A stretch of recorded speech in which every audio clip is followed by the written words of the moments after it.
Balik ta din sa atong tulumanon inyong alagad sa Radyo Pilipinas, Cagayan de Oro. Mga igalan niya na si Cagayan de Oro City Mayor Oka Moreno. Good morning, Mayor. Hi, Ron. Good morning, Ditas. Good morning. Tanan yung mga kauban din sa DXIM, ngayong buntag. Ato mga kiksunas, dakwayan sa Cagayan de Oro, may buntag. And Tibuok, Northern Mindanao, ug sa Tibuok Kalibutan, may buntag sa talan. Okay, Mayor, atong unahon kining paghisgot na itong na sa build project sa atong gobyerno. No. Sa imong tanaw, Mayor, unsa ka ang ibutang talang pinakadali nga pamaagi nga atong matukod din sa atong syudad mismo? Well, kung man na kayo nga pangutana, tanan man madali. Tanan. Kung gusto ni mo madali. Kung kaya sa di mo madali. Pero naay mga limitations that we have to live with. And di man ni Kuan Rom, labi na og flagship projects mo istoryahan, dinagko billions of pesos worth, no, public funds baya. So you have to be very, very conscious, very, very deliberate. Di man na palit ka lang sari-sari store, no. So the bigger the amount, the more thorough the process gets, no. Although it doesn't mean nga kung lesser ang amount, you're not careful. But naamang ganin na, bisan sa procurement process na nang up to a certain level, pwedeng dili ka na magbidding. Pero beyond threshold, kung gyud, nagyoy subay ka gyud sa procurement law. Bisan gani ka nang walay bidding, subay gyapon ka. I guess ang question mo is kining build, especially sa infrastructure. How long does it take para sa build project? And it does not have to be a build. Generally, infrastructure projects na maguna sa budget, no? Na sa budget, duha man nakaklase. Let me put it this way, tulo. One is sa local level. Two, local level, when I say local level, barangay, munisipyo, syudad, probinsya. Kinaaman na sila yung budget para sa infrastructure. Second is national level. Ang sa national level, what is there in the General Appropriations Act, no? And then ang third is kanang gitawag ng foreign assisted.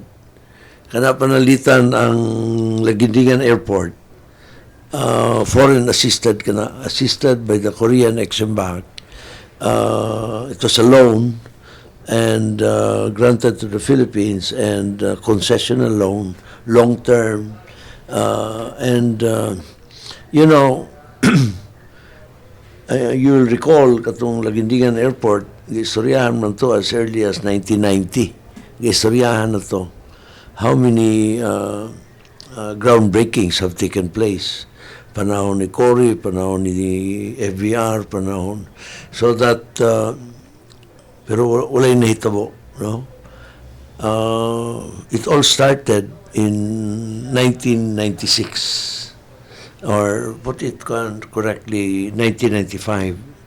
2005. Gusto ni GMA nga dito ang activity. Invite mo na ako siya sa tabo sa umahan ka ng anniversary sa probinsya every January. Invite ko siya.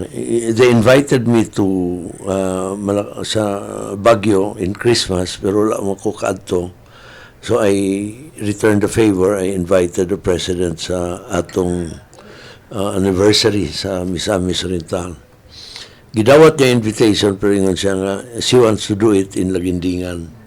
When I learned about it, si Dodi Limcao ko ang presidential assistant at that time. Ginang ko siya nga, walang, mahirap doon sa Lagindingan dahil marami ng groundbreakings doon. And people have become skeptic about it, no? Di nagatuo, mga groundbreaking, di nagatuo. So, kung gusto ni Presidente, mas maganda dito sa Kapitolyo na. Which I offered. Sunod dito sa Lagindingan na maghakot ka pa sa tao, etc. So, i-preparar mo pa ang area na matter of days naman lang to, less than a week. So, yung giinan si GMA, kasaban siya. Ba't siya ka magdidictate ko sa... So, the President wanted to do it there in Lagindingan. Ako, sige. Pero siya, suggest ako, ayaw na groundbreaking. Ayaw na groundbreaking kay di nagatuo ang groundbreaking. Ang mga tao di nagatuo.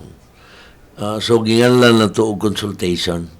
So, the President went there and then there was a gathering of people and then the President responded to the questions of the residents of the area. Dito mi sa Moog that time.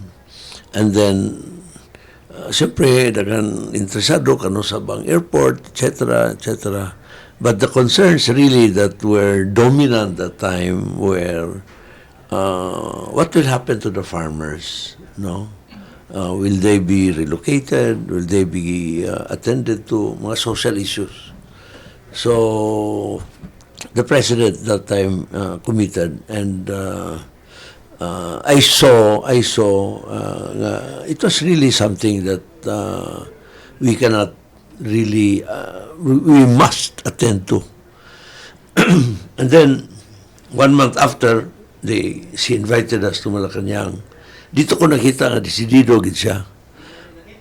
Mutong, sabi ko, ma'am, tutulong ako dahil problema mo ko ng Lagindingan Airport, ginagang kayo na istorya before, so na itabo itong Iloilo, nagbuhatan ng istorya, nga gibalin ang pondo.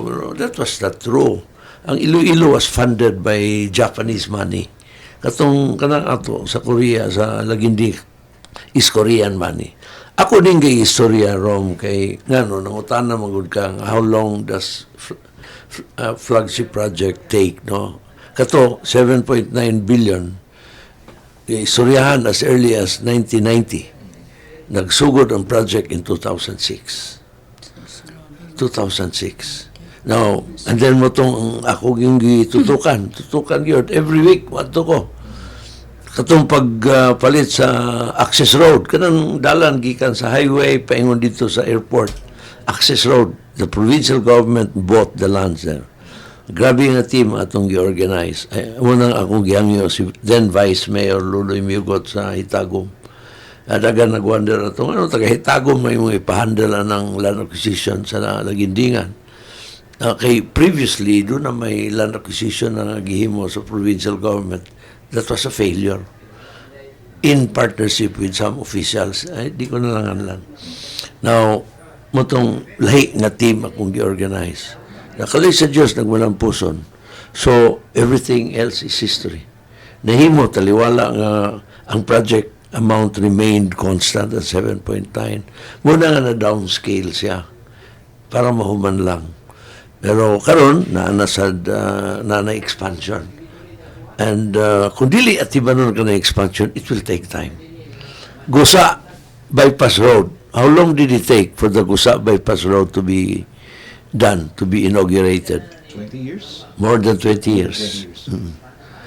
More than 20 years. Ano? May mga problema, road right of way, doon ay high-ranking official sa syudad nga dili mo vacate sa area nga iyang na-occupy that would where the Gusa Bypass Road would traverse. It took time. Very long time. Kanalang Convention Center. Do you know how many years the Convention Center has been in the construction phase? 18 years now. 18 years now. Ngano? Wala'y suporta sa city government. Mo ka na ang kaan. Mo na kining flood risk mitigation program. Kining JICA DPWH program. Embankment from Bunbon to Balulang, from Makabalan to Makasandig. The project amount is more than 8 billion pesos. Kinirom kung dili nitutukan, it will take more than 30 years. Labi na kidaghan mga pressure points. Dili manghawa na. Abi nimo kung ang mayor dupahan na, di kita madayon. Palabi ang katawan, baala diya baon, palabi ang katawan, pahiro-hiro. Mukha ng mga problema sa mga flagship projects. That's one. Ikadua is amount availability. Arang-arang kining foreign assisted kaya ang amount na dayon pagsugod. Lugar committed na. Even if the money is not there already sa treasury. Pero naanay commitment either from Korean Exim Bank or from JICA or what, no? Foreign assisted, committed na. So, madayon gina sila. Ang problema lang diha is ang implementation, kung tarong ba. Or magpa-delay ba kita with the resistance. Kaya naamang yung road right-of-way issue, naamang yung mga social issues. Mo nang mga projects, invariably naagi agreement with the local government. Kining flood risk mitigation program, an agreement was entered into by the city government with DPWH and JICA. Unsay role sa city government to help ensure that the social issues are addressed. What are these social issues? Ma-relocate itong maigo sa DK. Mawala itong mga balay nga that will be between the river and the dike. Mukha ng mga problema diya. Now, katong sa national government, depende. Naay mo ba na ang national government karon is targeting ka ng zero budgeting, cash-based budgeting. Dako ang kuan na ron, dako ang impact na, especially in the liquidity of the country. Imagine a good nga nakay gusto paliton nga television.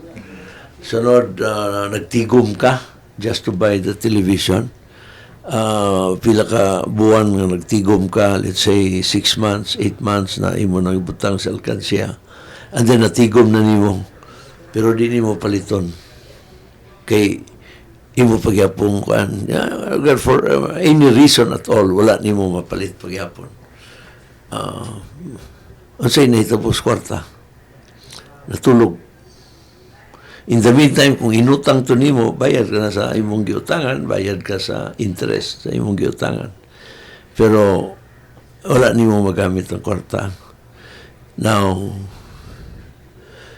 usa ka na sa mga problema. In the meantime, pwede mo saka ang presyo sa television that you want to buy.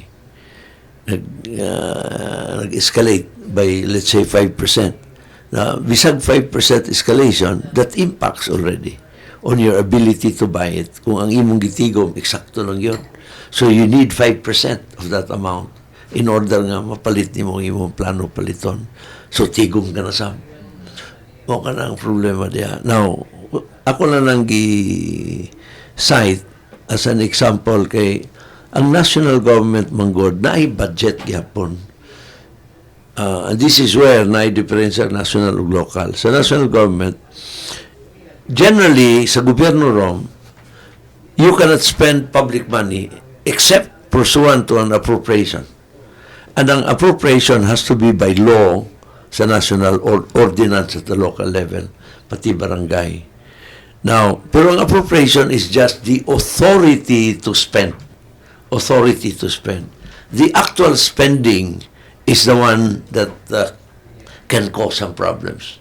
Lugar sa authority to spend, dependent ka na on two things. One, do you raise the revenues that you plan to fund your expenditure program with? Plano ka, example na to, mas may nang relate na to sa day-to-day lives na to. Plano ka mo palit o gwapong rilong na it's worth, let's say, 10,000. Now, nagplano ka karon palit ko grilo 10,000. Unsay imong kinahanglan? Nanay mo nakita nga rilo nga 10,000 worth na gusto na ko ni paliton. Unsay imong kinahanglan? Mag-save. Ha? Mag-save. Kinahanglan mo kwarta. Kwarta yung kinahanglan, 10,000. Oo. So, either mag-save ka or maghulam ka. Pero, importante is nakikwarta ng 10,000 para mo na mapalit. Mawagya po na sa gobyerno. There is a budget. Ang budget is merely an appropriation, the authority to spend. But budget does not mean nga kwarta na dayon na. You still have to generate the money. Budget is the blueprint, the plan.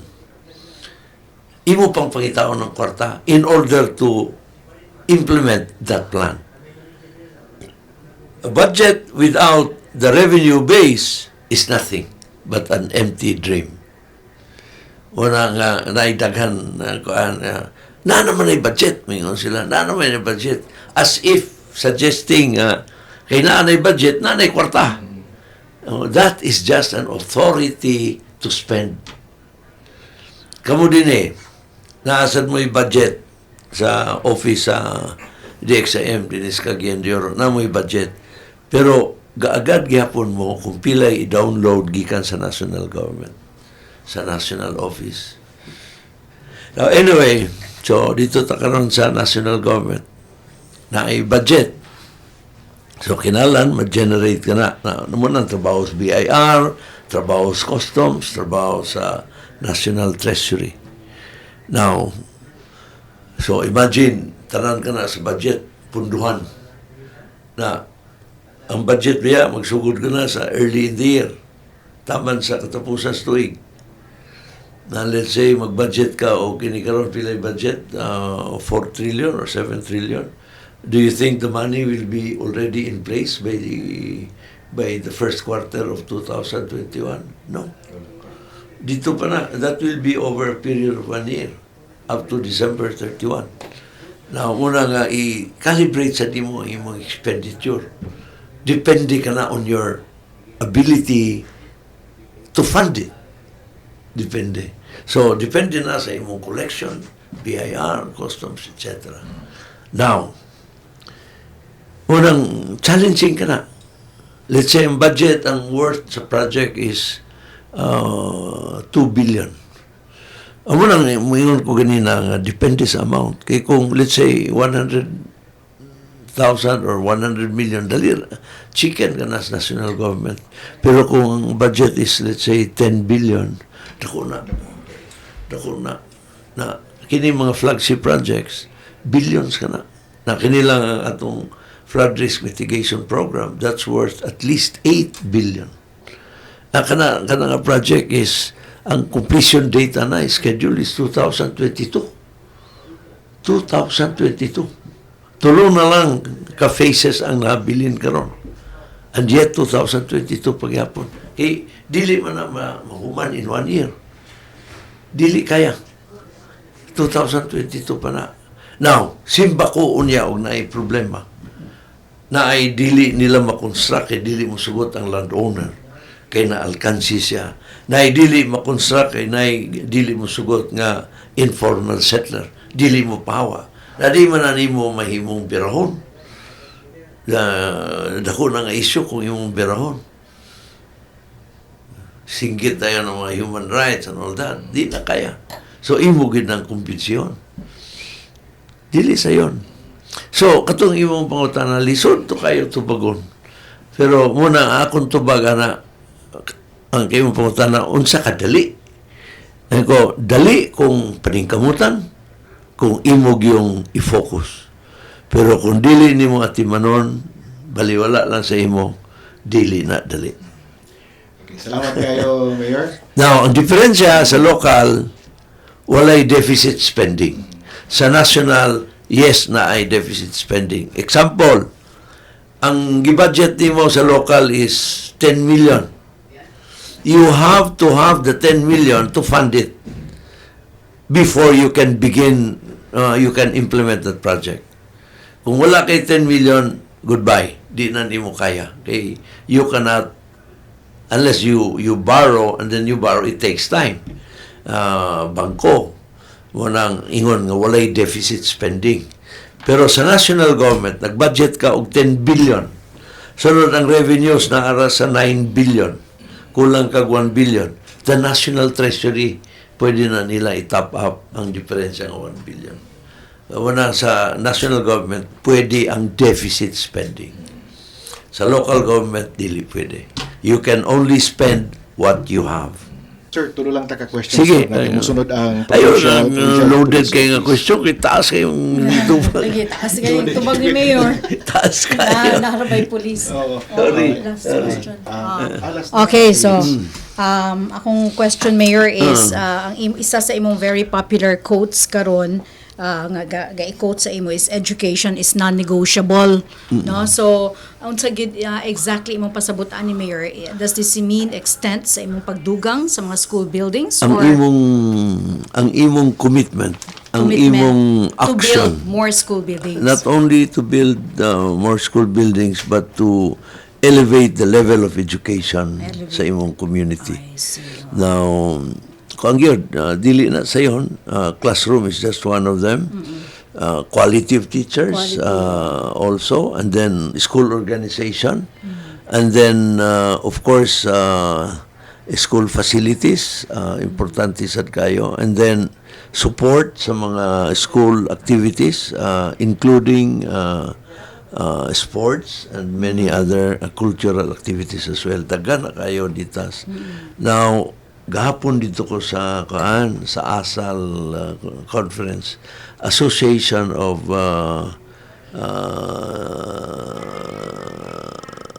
School Supervisors in Lanao. Asan ni the Lanao Mayor? del Sur. Dili sa Lux Hotel. I see. Sos ko ang kay ko, dagan sila dito ang division superintendent, iyang mga assistant division superintendents dito, mga principals of all the 37 high schools, public high schools in Lanao del Sur 1, Lanao del Sur 2, and then mga elementary schools. Daghan diya, no? Sa Lanao del Sur 2, ubay-ubay, ang Lanao del Sur, province of Lanao del Sur is divided into two divisions. Lanao del Sur 1 and Lanao del Sur 2. I was very, very honored and privileged to have been invited. Dito po si Assemblyman Adjong, Fay Alonto Adjong, no? And kuan kayo, gwapo kayong activity. Kay, kuan sa sila, lipay kay ko kayong education baya ditas is very empowering, no? Nganong inana ang akong commitment sa education? Because edukasyon magid ang atong puhunan nga importante kayo, no? Sa tanan natong mga puhunan, sa tanan natong mga ingunta preparasyon nga angay buhaton, education is the most important because education is very empowering, no? Bisan pag kuanta butanta mubo atong ilong dili ta itsuraan kumpara sa uban, pero sa education we're all equal. Bisan pag pobrita, daghan mga sapian, in education we are all equal. Education is a great equalizer. No, orang ako gikan sa ko sa public school. Balingasag, grade 1. I still remember my grade 1 teacher. Grade 2, grade 3, grade I still remember them, all of them, very, very fondly, no? Bisan pag usahay makusian ako nito. Tungod sa kabugoy, Mayor. Oo, sunod, bawal naman na karon. Pero I still remember them, and I'm still very grateful for what they have done. No, and of course, ako sad, I grew up in a family of teachers. My father was a pioneer teacher of Salay National High School. Although he decided to pursue his medical studies when I was born, kaupat lang sa pamilya. Kita niya siguro gadako yung pamilya, so he had to pursue his medical studies. Akong inahan, retired as a regional supervisor for music. Pero, mugyapon, like my father, pag-abot sa gera, she had to stop. Now, naminyo man sila during the war. And then, 1960s na siya nagpursu pag-eskwela. Pito na yung anak. And palanggar, ito siya kaya sa akong lolo kay dini man to eskwela sa Lourdes na even at a young age ga recital na to siya. Ila to sa imong mama. Oo. Mga barkada man na niya mga musikero sa dini, musikera sa Cagayan. No, and unang ako ang ginako congressman pa ko in 1998. Grabe na gina akong commitment sa edukasyon. I started building high schools, San Isidro in Balingasag, Bimbunga in Hingoog, and then I sponsored laws to establish new high schools. San Luis sa Hingoog, Kalipay sa Hingoog, including San Isidro na many others. And then pag governor na ako, I started building classrooms. And kali sa Diyos, sa akong nabikatuig as gobernador, nakahimo ko 400 classrooms. And then by that time, 20 high schools ako na put up. And when I ran for mayor of Cagayan de Oro, I knew education would be one of my prime agenda, together with health. No? So, muna akong ako public service is really education, health, and others. No? Ang pinakaduhang yun ka importante kayong serbisyo publiko, education, health, or health education. Kung ginaditas mo ng kung yun, ingon ko, non-negotiable, basta edukasyon, basta health, non-negotiable, unsa, kinahanglan og morning a level of commitment, level 1 to 10, then number 10 kita pa ingon. I cannot be contented with number 8. I cannot be contented with even number 9. We must go to number 10. Whatever it takes to make sure that what you're doing is the best that can be given. Education and health. You cannot go wrong. Thank you, kayo, Mayor. Mayor, salamat kayo sa inyong pagdalikyat sa Radyo Pilipinas. Sorry, nataasan ang tubag kay... Pero kung kato kayo, I'm sure kato yung pangatana had to do with some comments nga bill is a failure, and then si Presidente nangayo og special powers. Tinuod ka na, pareho, dili, there's no, I would not want to engage in blaming, in the blaming game. Dili sayon ang build. Ang importante is magtinabangay kita. Yes. So, pero mo lagi nasa yung mga limitations like kanang extraordinary powers, you don't normally do that, no? Manang naay resistance, what powers are necessary? Gibuhat biya nato sa power crisis kang FVR, no? Pero ang nahitabo nasa yung mga komentaryo nga di sad maayo, nahitabo daghan tong mga projects nga ang kuanday katong ang natong PPP nga basta mag-produce ka lang, ikaw ang power generator, mag-produce ka lang, bisag dili mapalit ka na kay kulang ang imong distribution, you still have to pay for it. Munang gidako sa ng utang sa napukor. Lugar na ay mga kuan na ayuhon lang gyud rom, munang akong tubag yun is ayuhon lang, i-focus lang, and confine ka yun sa problema. Makaya man, mahimo man. Kalay sa Diyos, Mindanao is benefiting sa atong presidente karon, no? Kalay sa Diyos, kita din atong mga dalan luag na.